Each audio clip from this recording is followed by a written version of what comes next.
제가 그이와 결혼을 준비한다는 소식을 전하던 바로 그날부터 친한 친구들 사이에서는 한바탕 호기심 붐이 벌어지고야 말았어요. 당시 저의 신랑감은 다른 집 남편들이나 예비 신랑들과는 다르게 좀처럼 쉽게 찾아볼 수 없는 아주 희귀한 특징을 가지고 있었거든요. 규진아, 너 방금 그게 무슨 소리야? 결혼식 날짜까지 잡아놓은 신부가 자기 신랑이 어디서 무슨 일을 하는지 모른다는 게 말이나 돼? 솜씨 좋은 기술 엔지니어라고 했잖아. 그러니까 너희들도 일단 그렇게만 알고 있어. 괜히 너무 걱정하지 말고. 말이 되는 소리를 좀 해. 친구가 직업도 제대로 알지 못하는 남자한테 덜컥 시집을 간다는데 우리 입장에서 어떻게 걱정을 안 할 수가 있겠냐고. 신랑감한테 제대로 물어보기는 한 거야? 당연히 물어봤지. 근데 기밀사항이라서 절대로 외부에 유출하면 안 돼서 정확히 어떤 업무를 수행하는지에 대해서는 절대로 말해줄 수 없다더라고. 심지어 예비 시부모님들이랑 시동생들도 모르고 있더라. 우리 신랑이 가족들한테도 제대로 얘기를 해주지 않았나 봐. 그래서 나도 처음에는 혹시 그 사람이 위험한 일을 하는 사람이거나 떳떳하지 못한 일을 하는 사람은 아닐까 싶어서 엄청 걱정했었는데 알고 보니까 그건 또 아니더라고. 우리 신랑이 자기가 어디서 일하는지는 확실하게 알려줬거든. 그래? 거기가 대체 어딘데?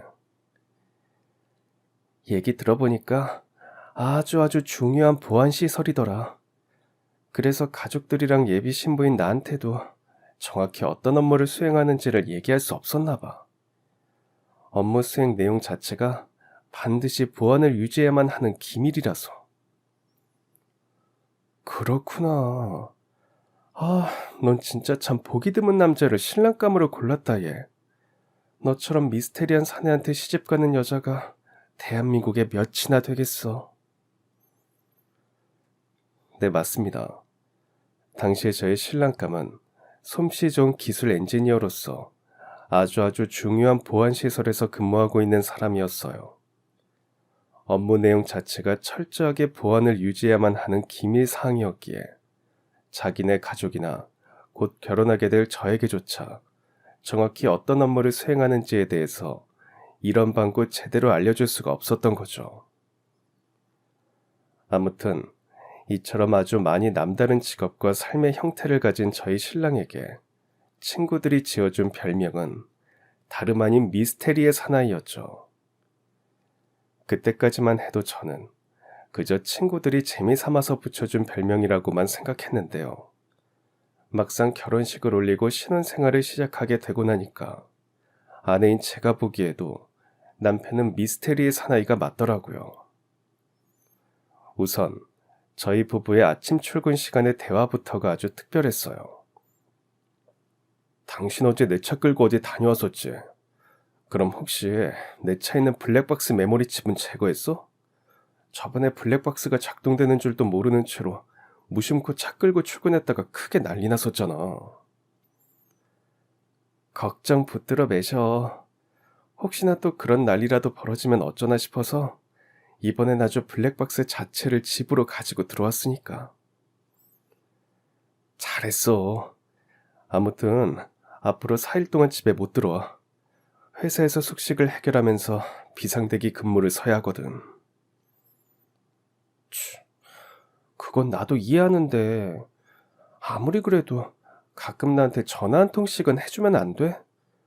집에서 혼자 살림하면서 당신만 기다리고 있는 건 너무 지루하단 말이야. 더군다나 우리 아직 신혼이고.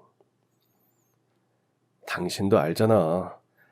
회사에 들어가는 바로 그 순간부터 보안 규정 때문에 모든 통신기기를 반납해야 해서 전화를 해주고 싶어도 그럴 수가 없어. 나도 알지 그럼. 그냥 여보가 너무 힘들게 일하는 것 같아서 걱정돼가지고 괜히 해본 소리야.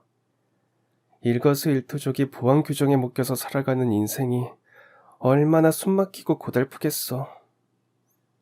어쩌겠어. 그게 내 직업이고 부여받은 역할이자 사명인 것을. 여간 혹시 모르는 사람이 찾아와도 갑자기 친하게 지내자고 하면 절대로 가까이 하지 마. 와이프랑 친해져서라도 어떻게 해서든 기밀 사항을 빼돌리려는 사람들이 워낙에 많거든. 알아서 처신 잘할 테니까 걱정 말고 열심히 일하고 오세요. 미스테리의 사나이 화이팅! 사랑한다 내 남편.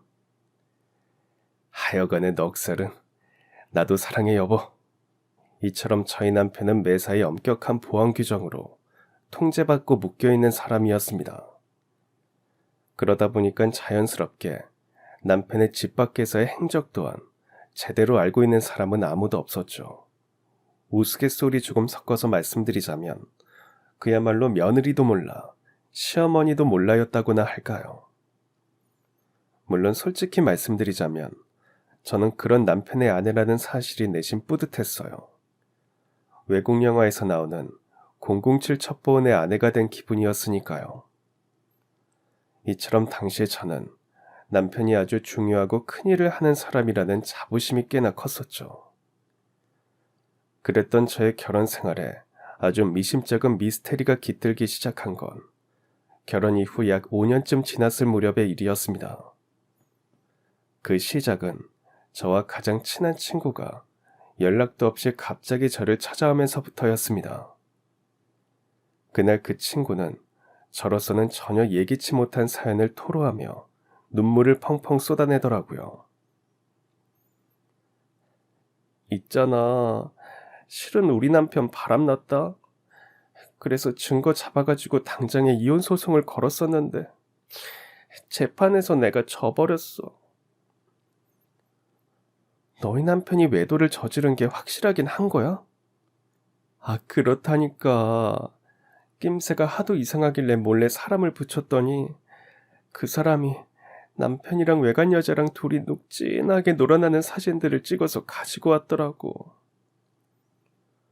그렇게까지 했는데 이혼 소송에서는 왜 패소한 거야? 불륜을 입증할 증거 사진까지 다 확보했으면 당연히 법원에 모두 제출했을 거잖아. 당연히 제출했지. 근데 사진 단 한 장도 증거로 채택되지 않았어. 내가 몰래 사람을 써서 확보한 사진들은 불법으로 수집된 증거에 해당된다면서 증거 능력 없다는 처분이 나와버렸거든. 이야기를 들을수록 친구의 사연은 너무나도 딱했습니다. 남편이 외간 여자랑 놀아난 것도 맞고 불륜을 입증할 증거 사진까지 확보했음에도 불구하고 불법으로 취득한 증거라는 이유로 이혼 소송에서 패소를 하게 되었으니까요. 이에 저는 친구를 진심으로 위로해 주었습니다만 마음 한편으로는 어쩔 수 없다는 생각 또한 들더라고요. 법이 그렇게 되어 있다면 지키는 것이 올바른 국민의 도리일 테니까요. 그런데 뭔가 조금 이상하다고요. 조금 전에는 분명 제 결혼 생활에 미심쩍은 미스테리가 깃들어 있다고 해놓고서는 왜 대뜸 친구의 이혼 소송 이야기를 꺼내는 거냐고요. 그 이유는 마침 그 무렵 저 또한 남편으로부터 아주 불길한 조짐을 속속들이 눈치채고 있었기 때문이었습니다. 그때 친구는 자기 남편의 불륜을 눈치채게 되었고 급기야 확신까지 하게 된 과정에 대한 이야기를 저에게 솔직하게 모두 다 이야기해 주었는데요. 그런 친구의 이야기와 때마침 제가 저희 남편에게서 느끼고 있던 묘한 위화감이 사실상 거의 완벽하게 맞아떨어지더라고요.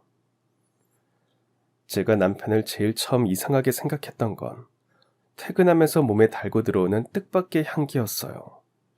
남편은 분명 회사에서 며칠을 꼬박 숙식을 해결하면서 비상대기를 하다가 피곤에 쪄들어서 귀가를 했는데 그런 남편에게서 전에 없던 달콤한 바디워시 향기와 여자 화장품 냄새가 풍겨왔거든요. 저희 남편의 근무지에는 여자는 단 한 사람도 없고 오직 남자 동료분들만 계신다는 점이었습니다. 애당초 남편의 근무지 내에서는 몸에 여자 화장품 냄새가 묻어나올 만한 상황 자체가 벌어질 수가 없었던 거죠. 더군다나 저희 남편은 매일 출퇴근을 자가용으로 해왔기에 대중교통을 타고 퇴근하다가 옆자리에 앉은 여자 승객의 화장품 냄새가 몸에 묻어 나올 만한 상황 자체도 아니었습니다. 또한 남편에게서 풍겼던 달콤한 바디워시 냄새는 더더욱이 의심스러울 수밖에는 없는 노릇이었습니다. 저는 아내로서 남편이 원래 며칠씩 비상근무를 하고 돌아오던 날의 채취를 세상 누구보다 잘 알고 있었습니다. 그건 대용량 싸구려 스킨로션 냄새였거든요. 왜 어릴 적 아버지께서 목욕탕에 다녀오실 때마다 풍기면서 들어오시던 싸구려 스킨로션 냄새 있죠. 원래는 바로 그 냄새가 저희 남편에게서 아주 강하게 났었어요. 남자들끼리 지내는 근무지다 보니까 샤워실에 따로 바디워시는 없이 오직 샴푸 하나랑 비누 하나만 가지고 샤워를 해결했으며 샤워실에 비치되어 있는 제일 싸구려 대용량 스킨로션을 얼굴에 바르고 생활했기 때문이었습니다. 그 싸구려 대용량 스킨로션이 일종의 보급품이었거든요. 물론 거기서 끝이 아니었습니다. 이후로도 영 수상쩍은 징조들이 계속해서 이어졌어요. 어느 하루는 제가 교회에 외출이 나갈 일이 있어서 마침 휴일을 맞이해 집에서 쉬고 있던 남편의 차를 혼자서 끌고 나간 적이 있었는데요. 목적지를 향해서 운전하는 내내 조수석 의자에 자꾸만 시선이 끌리더라고요. 그때 저의 의구심은 이러했습니다. 우선 저는 여자들 치고는 키가 꽤나 많이 큰 편이었어요. 남편 차의 조수석은 당연하게도 아내인 제가 주로 앉는 의자였고요. 즉, 원래대로라면 조수석 의자는 제 키에 맞춰서 한참 뒤쪽으로 밀어져 있어야 맞는데 그날따라 조수석 의자가 원래보다 한참 앞으로 당겨져 있더라고요. 마치 제가 모르는 사이에 키 작은 누군가가 조수석에 앉아서 의자를 앞으로 당겨 놓았던 것처럼 말이죠. 그런 와중에 남편 차에는 블랙박스조차 없었습니다. 근무지로 들어가는 보안 절차 자체가 워낙에 복잡하고 번거로웠기에 부득이 블랙박스를 떼어낸 지 벌써 한참이었거든요. 만약 블랙박스라도 있었다면 녹화된 영상을 통해서 조수석에 누가 탔었는지, 타서 어디를 갔는지 아주 손쉽게 확인할 수 있었을 테지만 저는 그것마저도 할 수 없는 상황이었던 겁니다. 이에 저는 하는 수 없이 남편에게 전화를 걸어서 아무것도 모르는 척 혹시 차에 누구 태웠느냐고 슬쩍 떠보기로 했어요. 여보세요? 여보 난데 혹시 요 며칠 새 당신 차에 누구 다른 사람이라도 태우고 어디 다녀온 적 있어? 그러자 남편이 아주 태연한 목소리로 대답했습니다. 아휴, 내가 그럴 시간이 어디 있었겠냐. 맨날 회사랑 집이랑만 왔다 갔다 했지. 근데 그건 갑자기 왜 물어보는 거야? 별일 아니야. 그냥 브레이크를 교체할 때가 된 것 같길래 혹시라도 브레이크 교체하기 전까지는 차 끌고 어디 멀리 가지 말라는 얘기를 해주려고. 사고 날지도 모르잖아. 그렇게 말한 저는 순간 속으로 아차 싶은 생각이 들었습니다. 저는 영화에 나오는 멋지고 능력 좋은 첩보원이 아니더라고요. 전화 너머의 남편에게 말하는 제 목소리는 분명 아주 미세하게 떨리고 있었으니까요. 그런 저의 목소리 떨림을 눈치챘기 때문이었을까요? 별일 아니라는 투로 전화를 끊을 것 같던 남편이 다소 다급한 목소리로 이렇게 말하더라고요. 맞다. 얼마 전 퇴근길에 부장님을 집에 모셔다 드린 적이 있었어. 부장님께서 그날따라 몸살 감기에 심하게 걸리셔서 도저히 혼자 보낼 수가 없더라고. 그래서 조수석 의자가 앞쪽으로 많이 당겨져 있는 거야. 우리 부장님이 키가 워낙에 작으시잖아. 덕분에 저는 남편이 외도를 저지르고 있다는 사실을 확신할 수 있었습니다. 왜냐면 그때 제가 남편에게 조수석 시트 얘기는 일절 꺼내지 않았음에도 불구하고 남편이 조수석 시트 얘기를 자기가 알아서 먼저 꺼냈으니까요. 스스로 마음에 찔리는 구석이 있으니 자기가 먼저 그 얘기를 꺼냈겠죠. 키 작은 부장님 핑계를 대면서 말이에요. 거기까지가 저의 추론이었다면 당시 제 손에는 일종의 물증이 쥐어져 있었습니다. 남편과 통화하면서 조수석 시트를 잘 살펴보던 도중에 아주 기다란 여자 머리카락이 발견되었거든요. 그런데 그 무렵 저는 단발이었고 남편이 차에 태워 귀가시켜드렸다던 부장님 또한 전형적인 직장인 헤어스타일이었고요. 그날 제가 조수석 시트에서 발견한 머리카락은 외간 여자, 즉 상간녀의 것임이 사실상 확실했습니다. 일단 그렇게 확신한 저는 일전에 이혼 소송에서 패소했었던 바로 그 친구에게 전화를 걸어서 조언을 구했습니다. 이를테면 그 친구는 이혼 소송 선배인 셈이었으니까요. 그러니까 지금 네 말은 너네 남편이 다른 여자를 만나고 다니는 게 거의 확실하다는 얘기지? 당연하지. 알아보니까 그 인간이 근래 들어서 몸에 묻히고 들어오기 시작한 달콤한 바디워시 냄새가 주로 모텔 같은 곳에서 고객들에게 제공하는 일회용 바디워시였더라고. 더군다나 계속 낯선 여자 화장품 냄새를 묻히고 들어오지를 않나. 심지어는 조수석 의자에서 여자 머리카락까지 발견됐고. 아, 그래. 얘기를 들을수록 나도 너네 남편이 헛짓거리하고 다니는 게 확실하다는 생각이 들긴 드네.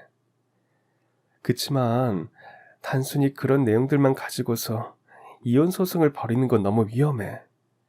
내가 직접 겪어보니까 이혼 소송이라는 게 생각처럼 만만하지가 않더라고. 더군다나 너네 남편도 당연히 변호사를 선임해서 스스로를 방어하려고 들 건 뻔하잖아. 그런 상황에서 섣불리 싸움을 걸었다가 괜히 나처럼 큰 코 다치는 수가 있어. 알았어. 이혼 전쟁을 벌이려면 제대로 된 증거가 반드시 필요하다는 얘기지? 그래, 맞아. 합법적이면서도 확실한 증거가 필요해. 그럼 당분간만 네 차를 좀 빌려쓸 수 있을까? 당분간 남편 퇴근길을 은밀하게 쫓아다니면서 우선 그 인간의 활동 반경부터 제대로 파악하고 상간녀 얼굴도 파악해 놓으려고. 그렇게 해놓아야 합법적인 증거를 잡아낼 방법도 찾을 수 있을 테니까.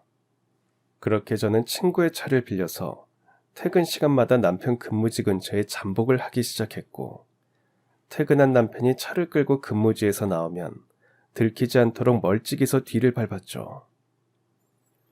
하지만 남편은 좀처럼 엉뚱한 길로 새어나가지 않았어요. 퇴근하는 곧장 집으로 귀가했거든요. 그런 상황들이 반복되자 저는 혹시 내가 남편을 오해하고 있는 건가 하는 생각까지 하게 되었는데요. 꼬리가 길면 잡히는 법이라더니 역시나 절호의 기회가 찾아왔습니다. 그날도 어김없이 집으로 향하는 길을 주행하던 남편의 차가 마지막 갈림길에서 갑자기 좌회전을 하더라고요. 집으로 가려면 그 갈림길에서 우회전을 해야 하는데 말입니다. 이에 저는 올 것이 왔다는 심정으로 남편의 차를 멀찍이서 뒤쫓았고, 이내 남편은 살짝 외진 곳에 자리한 어느 레스토랑에 주차해 놓은 채로 레스토랑으로 들어갔어요. 그날 절호의 기회를 놓칠 수 없었던 저 또한 살짝 떨어진 곳에 주차해 놓고 내려서 레스토랑 유리창 너머로 보이는 남편의 모습을 예의주시하고 있었는데요. 바로 그때였어요. 어둠 속에서 별다른 기척도 없이 순식간에 불쑥 튀어나온 누군가가 제 손목을 확 잡아치며 꽤나 거친 말투로 이렇게 속삭였습니다. 당신 누구야? 누군데 저 남자를 미행하느냐고? 분명 그때 그 목소리는 마치 변성기가 다 끝나지 않은 성장기 소년의 목소리처럼 꽤나 앳된 미성이었어요. 얼핏 여자가 남자 목소리를 흉내내는 느낌마저 들었을 정도로 말이죠. 그런데 그 누군가의 얼굴을 마주한 저는 고개를 갸웃할 수밖에는 없었습니다. 미성인 목소리와는 다르게 짧고 진한 턱수염을 아주 근사하게 가꾼 제 또래 성인 남성이더라고요. 아무튼 갑작스런 상황을 맞이하게 된 저는 소리나 주어 그 남자에게 말했습니다. 그러는 그쪽은 누구시길래 이런 무례한 행동을 하는 거죠?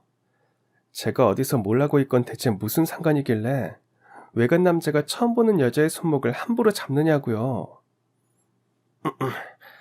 내가 누군지 알고 싶으면 방금 레스토랑으로 들어간 저 남자랑 무슨 사이인지부터 말해.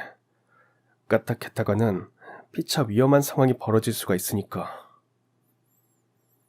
그제서야 저는 어둑한 외딴 곳에서 처음 보는 남자에게 손목을 붙잡혀 있다는 사실을 깨달았습니다.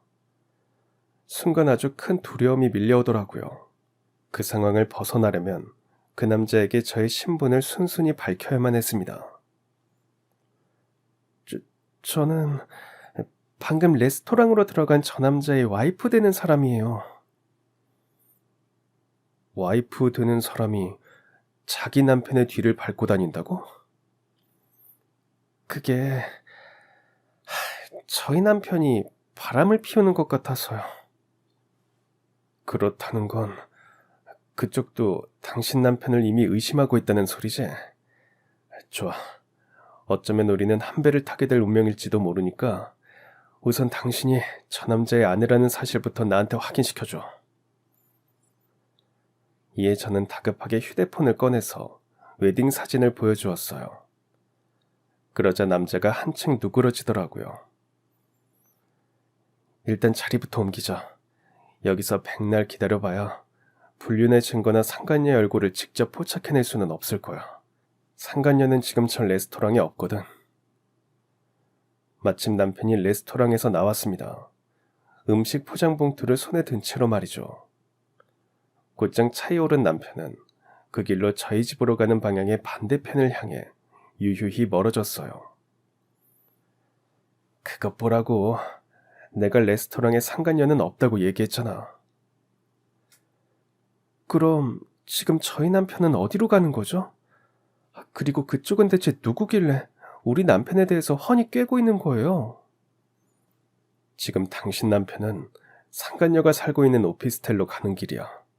내가 누군지 궁금하면 일단 따라와보고. 그냥 이 자리에서 얘기해요. 어떤 위험이 생길지도 모르는데 처음 보는 남자를 덜컥 따라갈 수는 없으니까. 이보세요 아줌마. 내가 조금 전에 얘기했잖아. 우리는 어쩌면 같은 배를 타게 될 운명일지도 모른다고. 나를 따라와서 아줌마가 손해볼 일은 없을 테니까 남편과 이혼 전쟁에서 승리하고 싶으면 일단 나를 믿어. 좋아요. 대신 행여라도 허튼 수작 부릴 생각이라면 일찍 단념하는 게 좋을 거예요. 지금 제 주머니에는 호신용 전기 충격기가 들어있으니까. 말은 그렇게 엄포를 놓았지만 사실 제 주머니에는 전기 충격기 같은 건 들어있지 않았습니다. 그런 갑작스런 상황이 벌어질 거라고는 전혀 예상하지 못했거든요. 그럼에도 제가 전기 충격기가 있다고 거짓말을 쳤던 이유는 혹시 모를 위험으로부터 저 스스로를 지키기 위해서였습니다. 그날 어둠 속에서 불쑥 나타난 그 사람은 남자였고 저는 여자였으니까요. 아무튼 이후 저는 남편의 근무지로부터 얼마 떨어져 있지 않은 그 남자의 사무실로 향하게 되었는데요. 사무실에 들어서기가 무섭게 다른 여자들 같았으면 기절 초풍해서 거품을 물고 쓰러져도 이상하지 않을 만치 아주 충격적인 광경이 제 눈앞에 펼쳐졌어요. 저희 남편과 상간녀가 공개된 장소에서 데이트를 즐기는 모습이 담긴 사진이 한쪽 벽에 빼곡하게 붙어 있었거든요. 더욱이 충격적이었던 건 그 사진에 적혀있는 날짜들이 지난날 남편이 비상대기 근무 핑계로 집에 들어오지 않았던 날들과 정확하게 일치한다는 것이었습니다. 즉, 그 인간은 저에게 비상근무 핑계로 거짓말을 쳐놓고서는 상간녀와 데이트를 즐기고 다녔던 것이었죠. 물론 그럴수록 저는 저를 그곳으로 데려간 그 남자의 정체가 더더욱 의문스러웠습니다. 그 남자는 대체 누구길래 저희 남편과 상간녀를 오랜 시간 추적해왔을지 저로서는 전혀 짐작조차 가지 않았거든요. 그 와중에 제가 할 수 있는 것이라고는 그 남자의 정체를 대놓고 물어보는 것뿐이었습니다. 이제 슬슬 정체를 밝혀주시죠. 그쪽은 대체 누구길래 이토록 오랜 시간 동안 저희 남편 몰래 뒤를 쫓아다녔던 거냐고요. 우선 앞으로 나를 김씨라고 부르도록 해. 계속해서 그쪽 해대는 건 서로 불편할 테니까. 호칭이야 뭐라고 하든 상관없으니까 정체나 똑바로 밝혀요. 그러자 그 남자, 아니 김 씨는 특유의 짧고 진한 턱수염을 어루만지며 잠시 생각에 잠기더니 이내 자신의 사연을 순순히 들려주기 시작했습니다. 당신의 남편이랑 놀아나고 있는 상간녀가 우리 형이랑 이혼한 와이프야. 나한테는 전 형수가 되는 셈이고, 정확하게 말하자면 인연이 아니라 철천지 원수나 다름없는 악연이지.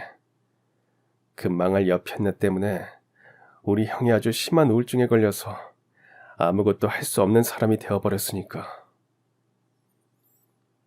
그날 김 씨로부터 전해들은 사연은 이러했습니다. 원래 김 씨네 형은 무역업에 종사하는 사람이었다고 합니다. 직업이 그렇다 보니까 김 씨네 형은 자연스럽게 해외 출장이 잦을 수밖에는 없었고, 이에 재산관리 등을 편안하게 하기 위해서 신분증과 도장 같은 것들을 몽땅 자기 아내한테 맡겨두었죠. 그때까지만 해도 김 씨네 형은 자기 아내를 믿었으니까요. 하지만 그 여자는 속으로 다른 마음을 품고 있었던 모양이었습니다. 자기 남편이 해외 출장을 다니는 틈을 타서 다른 남자와 불륜을 저지르기 시작했고, 또한 자기 남편의 해외 출장을 다니는 기회를 이용해서 남편의 전 재산을 다른 사람에게 아주 조금씩 빼돌리기 시작했어요. 자기 남편이 맡겨놓고 출장을 떠난 신분증과 도장 등을 무단으로 사용해서 말이죠. 문제는 우리 형이 형수의 불륜 사실을 알게 되었을 때는 이미 모든 것들이 늦어버린 상황이라는 것이었어. 이혼 소송을 통해서 승소 판결을 받았지만 아무것도 돌려받을 수가 없었거든. 아무것도 돌려받을 수가 없었다고요? 이혼 소송에서 승소했으면 당연히 형님께서 이혼 위자료도 받으시고, 그동안 전처가 빼돌렸던 재산들도 당연히 원래 주인인 형님한테 환수 조치가 되어야 마땅한 일이잖아요. 당연히 법원에서는 그 여편네한테 그런 판결을 내렸지. 하지만 그 여편네 통장에는 정말이지 10원 한 장 없더라고. 그 여편네가 일이 그렇게 될 줄 알고 미리부터 우리 형의 전 재산을 상간남의 통장으로 옮겨버렸으니까. 그 다른 사람이 누구인지 알아? 설마 저희 남편인가요? 그래, 맞아. 형수라는 인간이 불륜을 저지른 상간남이 바로 당신의 남편이야. 빼돌려진 우리 형의 전 재산을 가지고 있는 사람도 바로 당신의 남편이고, 형수라는 인간이 재산 은닉의 목적으로 당신 남편 쪽으로 전 재산을 싹 다 옮겨버렸거든. 그래서 그동안 저희 남편, 아니, 그 몹쓸 인간의 뒤를 은밀하게 추적했던 거군요. 어떻게 해서든 형님의 전 재산을 돌려받으려고. 당연하지. 근데 생각처럼 쉽지가 않더라고. 내가 경찰이 아닌 이상이야 당신의 남편 통장 내역을 직접 조회해볼 수가 없는 노릇이니까. 그래서 어떻게든 재산 은닉의 증거를 잡아내기 위해서 당신 남편의 뒤를 쫓고 있었던 거야. 제대로 된 증거만 잡아낼 수만 있다면 그걸 경찰서에 제보해서 정식으로 수사가 시작되도록 할 수 있을 테니까. 마침내 저희 남편, 아니 그 인간의 추악한 민낯이 모두 드러났습니다. 그 인간은 아내인 저를 속이며 불륜을 저지르고 돌아다닌 것도 모자라서 상간녀의 재산 은닉 행위에 동참해서 김씨네 형님 인생을 무너뜨린 아주 추악하고 악독한 작자였어요. 아무튼 그날 김씨는 저에게 아주 조심스러운 부탁을 건네왔습니다. 저희 집에서 자기 형님의 전 재산이 은닉되어 있을 통장을 찾아봐 달라는 것이었죠. 이에 저는 바로 이튿날 남편이 출근한 틈을 타서 온 집안을 이잡듯이 뒤졌지만 집안 어디에서도 통장은 나오지 않았습니다. 하긴 그 흉악한 짓거리에 대한 진실이 담겨있는 통장을 집에 두고 다닐 리가 없을 터였죠. 그나마 다행이었던 건 그런 와중에 제 머리가 아주 비상하게 돌아갔다는 것이었습니다.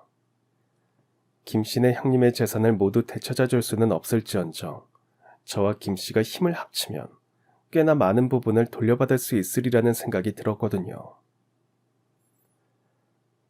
나더러 당신 남편의 불륜 증거를 잡아내는 일을 도와달라고?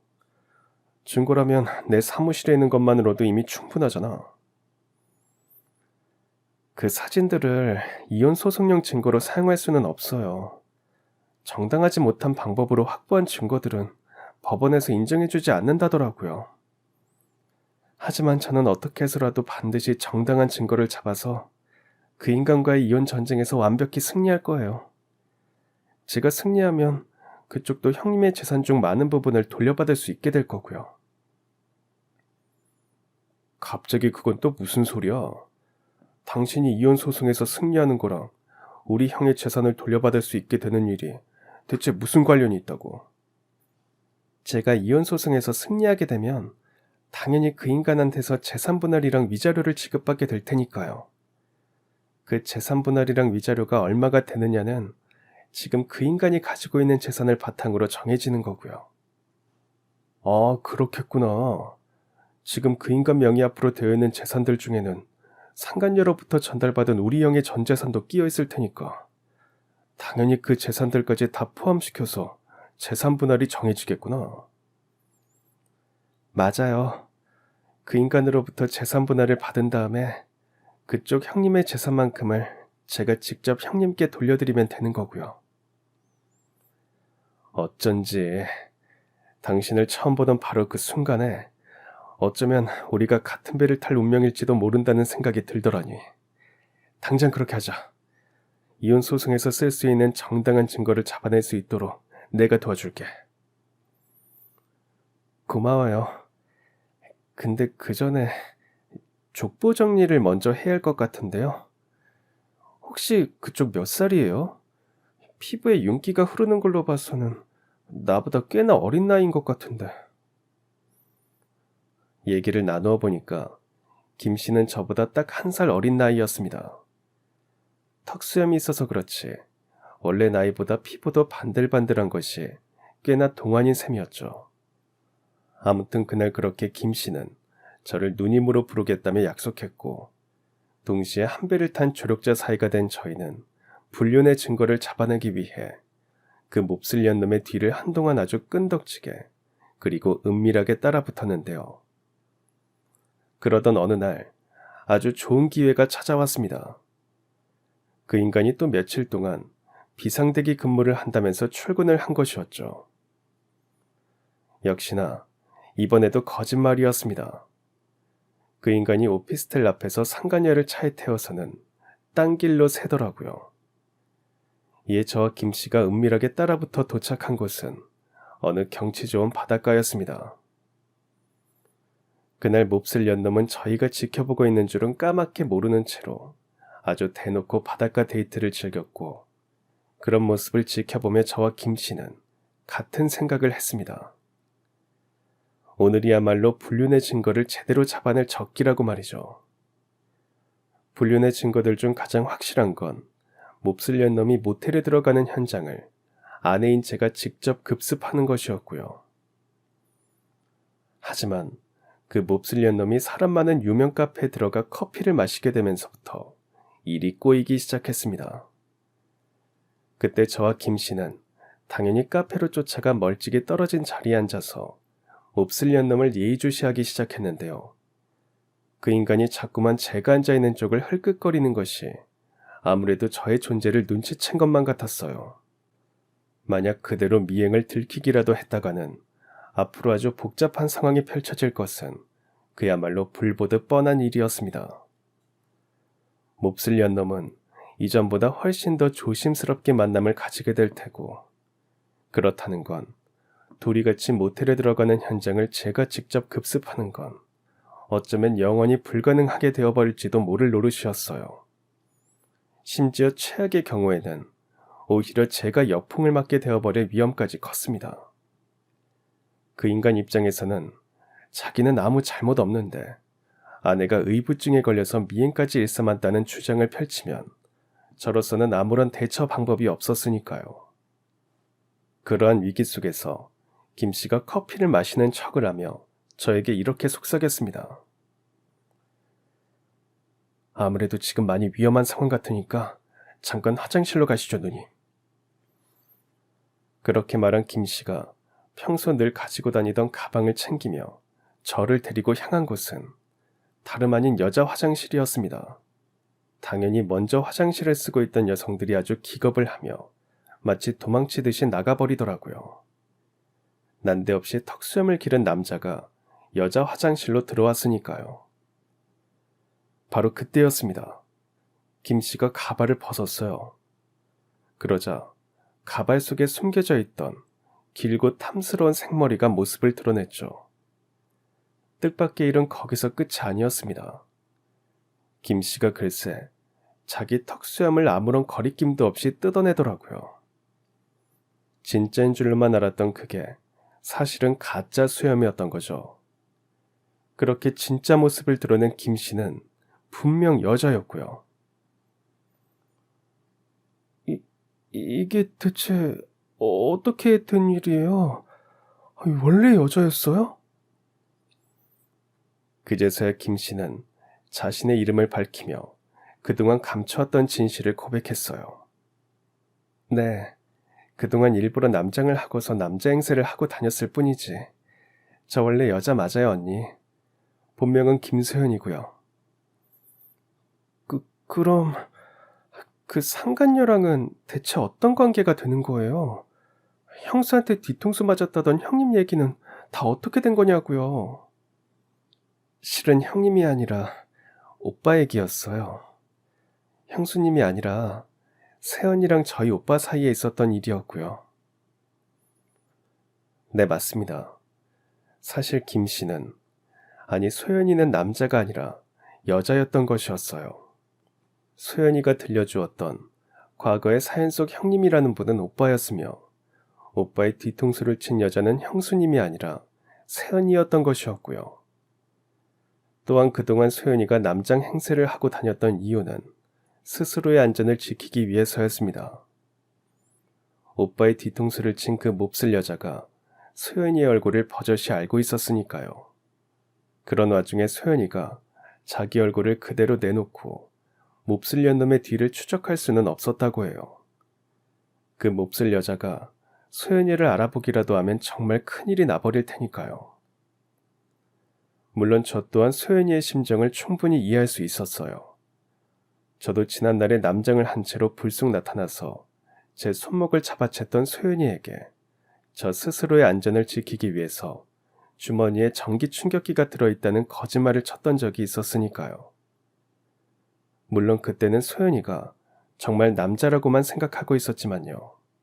소연이는 비록 목소리는 여자 느낌이 물씬 나는 미성이고 피부도 남자치고는 엄청 좋은 편이었지만 그놈의 턱수염 분장이 너무 진짜 같아서 저로서는 꼼짝없이 남자라고 믿을 수밖에는 없었거든요. 아무튼 여기서 중요한 건 바로 그 턱수염이었습니다. 그럼 수염은 어떻게 된 거예요? 정말 진짜 같던데. 원래 제 직업이 영화나 드라마 촬영 현장에서 일하는 특수 분장사거든요. 특수 분장사 입장에서 턱수염 분장을 진짜같이 해내는 건 아주 손쉬운 일이고요. 바로 그 솜씨 덕분에 그동안 남자 행세를 수월하게 할 수 있었던 거예요. 그리고 지금도 언니를 구해드릴 유일한 방법이 저의 분장 솜씨고요. 말을 마친 소연이는 자기가 입고 있던 남자 옷을 벗어서 저에게 건네주었고 제가 입고 있던 여자 옷을 받아서 자기가 입었습니다. 그리고는 아주 순식간에 심지어 엄청 뛰어난 솜씨로 제 얼굴에 턱수염과 콧수염 분장을 해주더라고요. 그러한 모든 과정을 마친 저희 두 사람은 화장실 거울 앞에 나란히 섰습니다. 이렇게 해놓고 보니까 누가 봐도 제가 남자고 소연씨가 영락없이 아리따운 아가씨네요. 그것 보세요. 제 솜씨가 큰 도움이 될 거라고 했죠?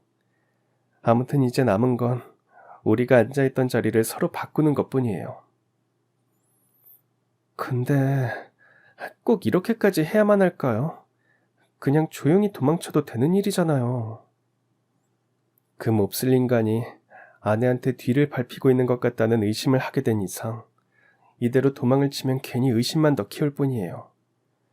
그럴 바에는 차라리 그 몹쓸 인간한테 아내인 줄 알았던 사람이 알고 보니까 다른 여자였다라는 착각을 하게 만드는 쪽이 훨씬 안전할 거예요. 그렇게 되면 그 몹쓸 인간은 자연스럽게 안심을 하게 되고 운 좋으면 방심까지 하게 될 테니까요. 그런 이야기를 들으며 저는 속으로 소연이가 참 많이 의지가 되더라고요.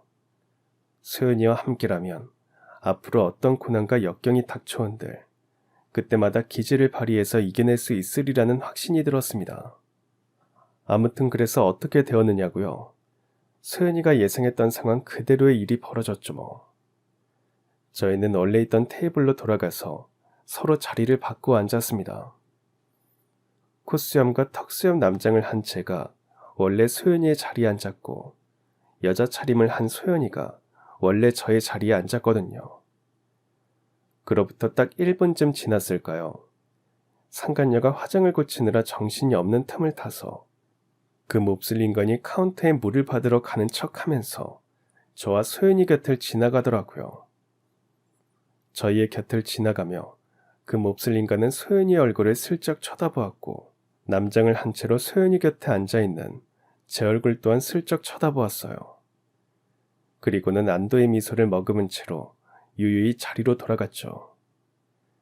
그 인간 입장에서는 얼핏 아내인 것 같은 사람이 자꾸 눈에 밟혀서 지나가는 척 슬쩍 쳐다보았더니 알고 보니 다른 여자였던 셈일 테니까요.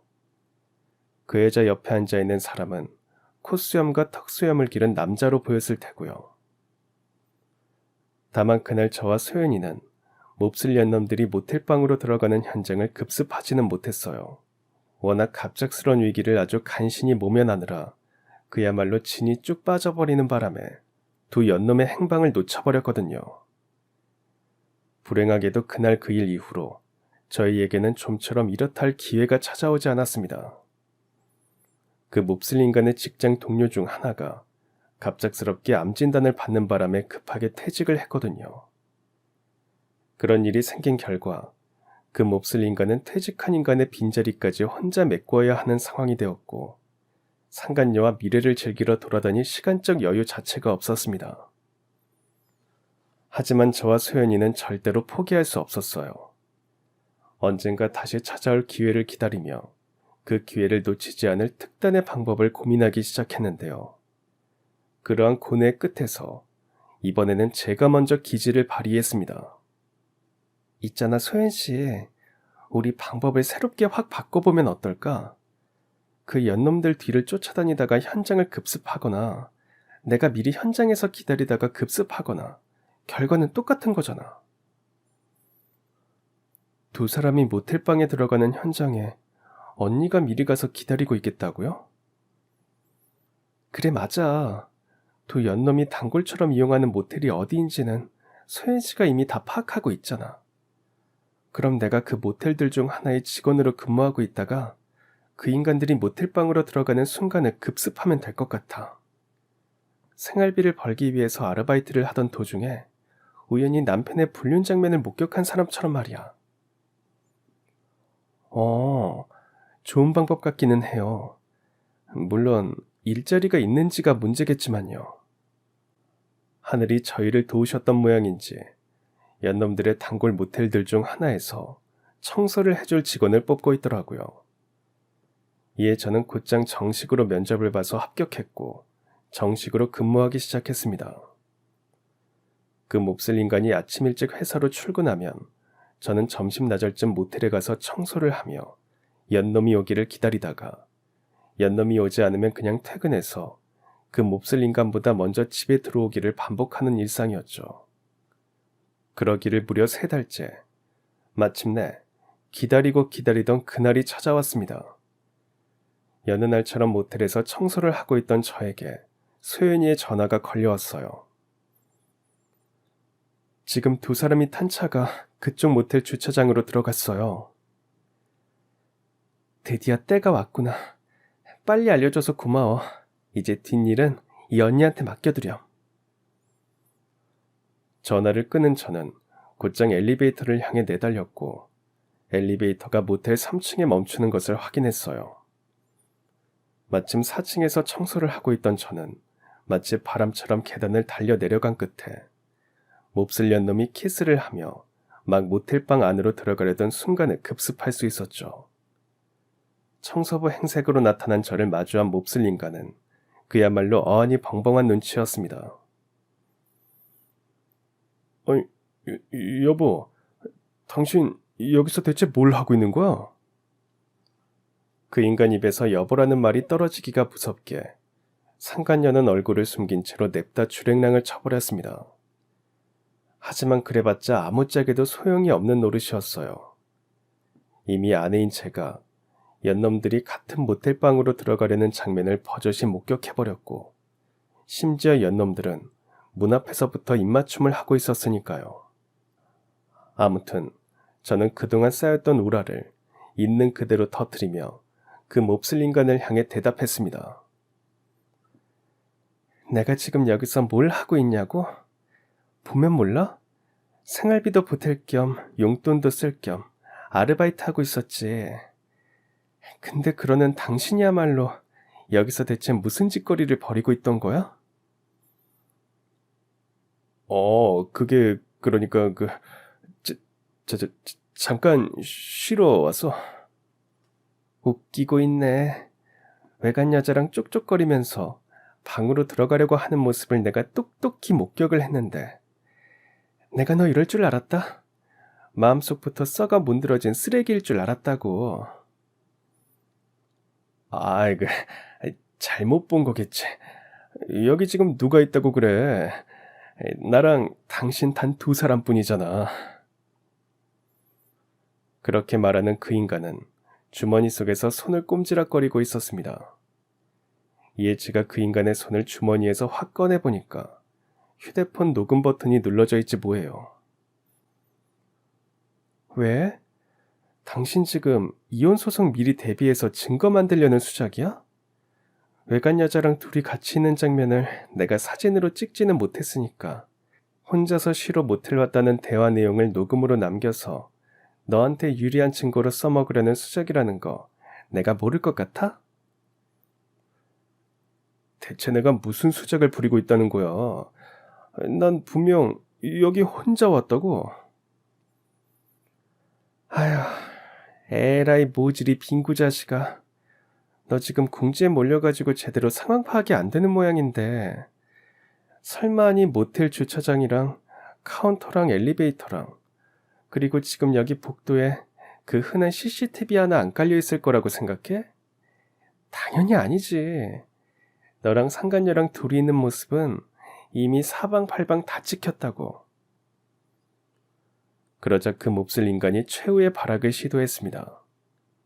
오호라, 당신 보아하니까 아주 작정하고 여기서 나를 기다린 모양인데 그러다 당신 쇠고랑 차는 수가 있어. 알아?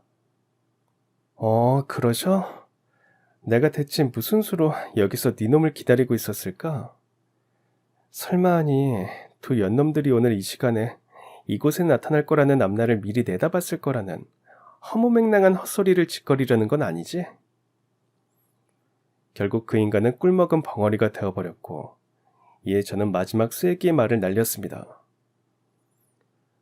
비싼 변호사를 고용하든 말든 어디 마음껏 발버둥 쳐봐.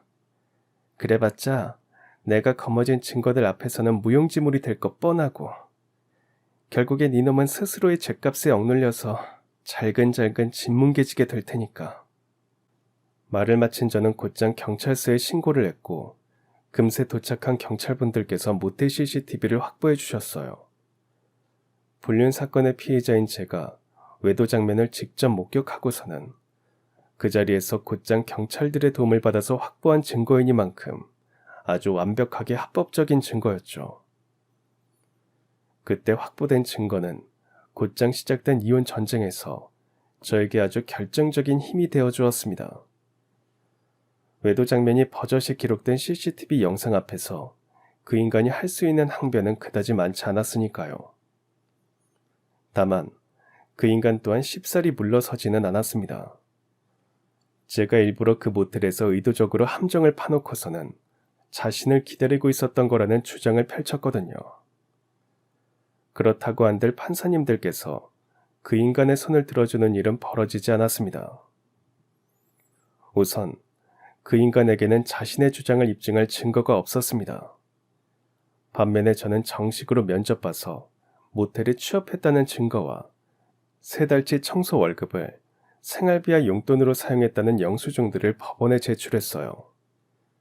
판사님들께서 보시기에는 제가 생활비와 용돈을 마련하기 위해 모텔에서 아르바이트를 하다가 우연히 남편의 외도 장면을 목격했던 것으로밖에 볼 수 없었던 상황이었던 거고요.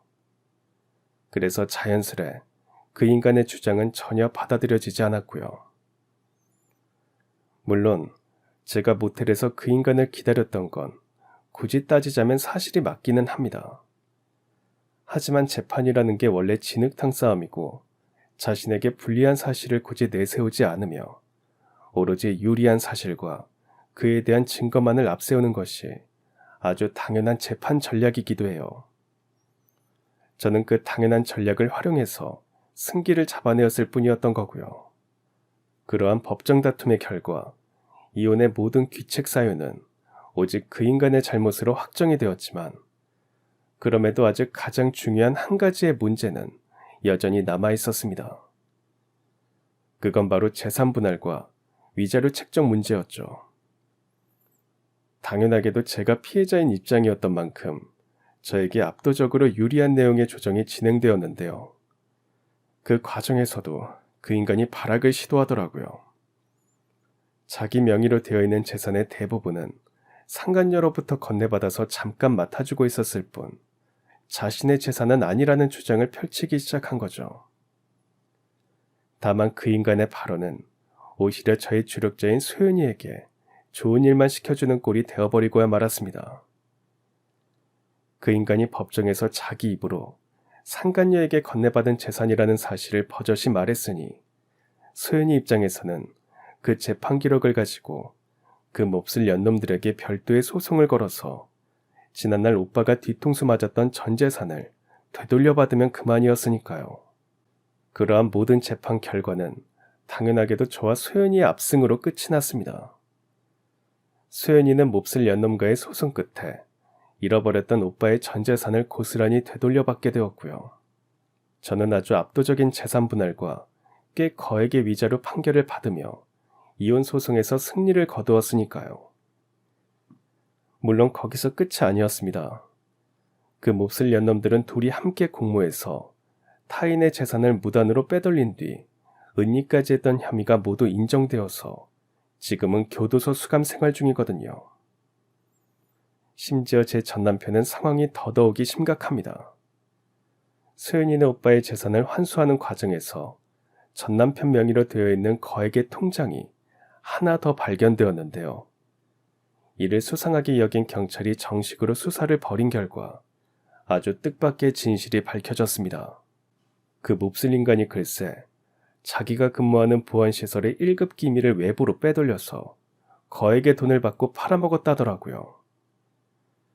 비록 아직 그런 행위에 대한 형사재판은 한창 진행 중이기는 하지만 들려오는 이야기를 듣자 하니 아주 엄한 처벌이 내려질 것 같다더라고요. 교도소에서 한평생 시간 다 낭비하고 지내다가 힘없는 노인이 되어서야 출소할 수 있을 것 같다나 뭐라나.